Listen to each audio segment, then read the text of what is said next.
If I gave you $10,000 today to invest in your business, most entrepreneurs would do the same thing. They spend it on ads, they spend it on content, they spend it on branding, they might even spend it on coaching. And almost all of them would skip the single investment that determines whether any of that works. Today, I want to talk about the number one thing you need to invest in as an entrepreneur if you actually want sustainable growth. And fair warning, this answer isn't flashy. It doesn't feel exciting, and it doesn't get talked about nearly enough. But it's the difference between building momentum and lighting money on fire. Before we dive in, if you're building a business, leading a team, or trying to scale without burning out, make sure you subscribe.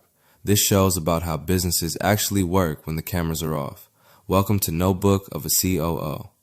This isn't another business podcast. This is for operators, people who care less about hype and more about leverage. Less about vanity metrics and more about systems that compound. Today's episode is simple in concept but massive in impact. The number one thing you need to invest in as an entrepreneur is your website.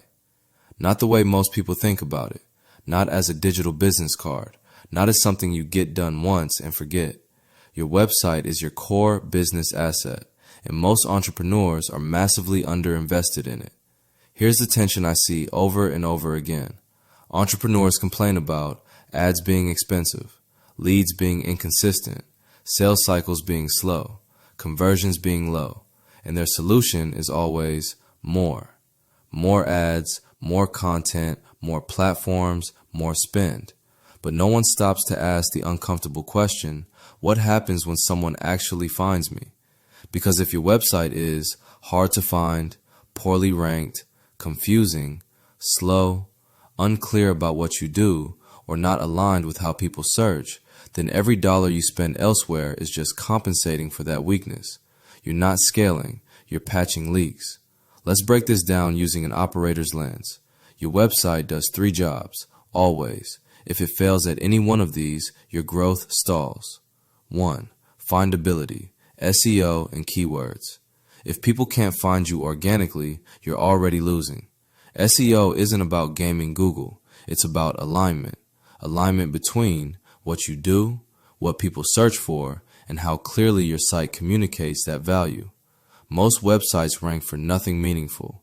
They target broad keywords, generic phrases, or worse, industry jargon no customer actually types. If your website doesn't rank for high-intent keywords specific to your services, you don't own demand. You rent it. 2. Clarity, messaging, and structure. When someone lands on your site, they should know in 5 seconds who you help, what problem you solve, how you solve it, and what to do next. Most websites fail here. They're built for the owner's ego, not the buyer's brain. Clarity beats clever, every time. A clear website doesn't convince, it removes friction. 3. Conversion, trust, flow, proof. Traffic without conversion is just noise.